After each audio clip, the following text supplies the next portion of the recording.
तब आइटम दिया जाए। दिया जाए। आइटम नंबर 1 क्या है? लड़का के बटुला। ये बटुला हाँ। बबुआ बबुआ। औरो हो सकल। हाँ ये बटुला तार तिलक में चढ़ल बा। हाँ पसंद बा।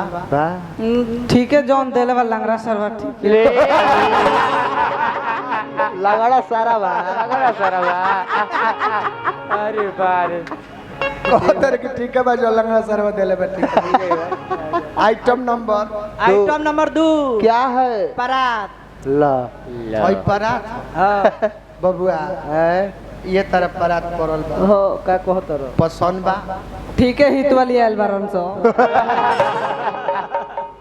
के ले उहे के लंगड़ा ही तो आ। हितवा ना सारावा। सारावा कह सारावा। हित बोले ला उससे कोनो बात नहीं के होला बियाह शादी में गारे गारी दोनों पार्टी से होला उल्लंघन बरे ना बरे तो गाड़ी नहीं है। बियाह शादी में दोनों पार्टी कर से गारे गारी होला। आइटम नंबर अब तिलक में देखी भाई अब जेकरा के यहाँ तिलक चढ़ता बेटा का हाँ तो तो घरे बारे दूल्हा हाँ तो उनका बहनियों गाड़ी देती है माइयो दिए फुओ दिए जे तिलक लेके आइल बा तो मर्दे मर्दी में आइल बा तो अपने तिलक नो वही से गाड़ी दे तो लोग अपन देता कौन बात। आइटम नंबर 3 क्या है? गैस। भाग सारा ठीक बा बबुआ हाँ ये अरे सरवाई तो हवा भर के देले बा। बबुआ और ये सिलेंडर तरह पड़ल बा। हाँ पसंद बा। हाँ जॉन लंगड़ा सरवा देले बा ठीक है। आइटम नंबर 4 ये लीजिए क्या है?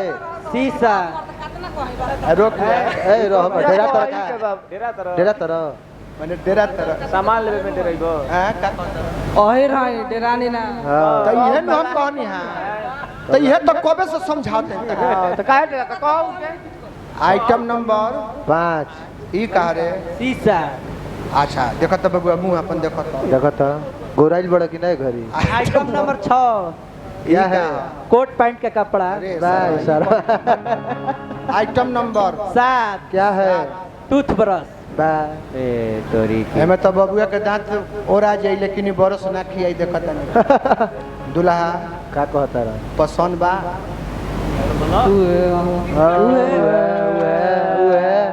उहे मने का गाड़ी देता होता पसंद बा कहत का नहीं। हाँ पसंद बा। कैसा पसंद है भाई का कहें कोई नहीं चढ़ावले बके कोई गाड़िए सुन ले लो को खिसियाता लगड़ किसी आता रहा। यो लड़बो के बका हो। ये कतर के इतना डेराला दोसर के हुआ दोसर के हुआ और आइटम नंबर 8 क्या है? गोबरा के गैस। बहुत सुंदर गोबरा के गैस करमाई लगा है। ना आइटम गैस नंबर लगा। 9 क्या है? चम्मच चाउमीन खाए वाला चम्मच। बहुत सुंदर ये तो ठीक लगल। हाँ लास्ट मैटर मारो। आइटम नंबर 10 क्या है? लीवर बढ़ावे वाला साबुन। तई दूल्हा खातिर नहीं खे। ना एमे सबसे मेहनत गौनई में केकर बा? के कौन हमार बा ना अभियंता भैया के बा। ना सबसे ज्यादा मेहनत साउंड वाला के बा।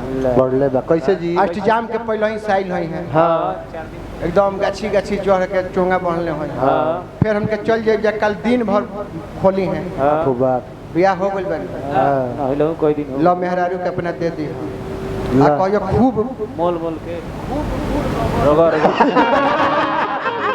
हाय सब करियो की बैल काटे दी। भाई लड़का के गाड़ी मत दलो बैठी राम जी बैठू बैठू भैया बैठू। केहू कुछ बोल सका केहू कुछ कहल सका केहू कुछ कहल तब लाड़ पके कहता रह कि डर लगता। तब केहू गाड़ी देवे तो पटे गाड़ी के जवाब गाड़ी दे गाड़ी से दो दो। जाके मार दो जाके। ध्यान हाँ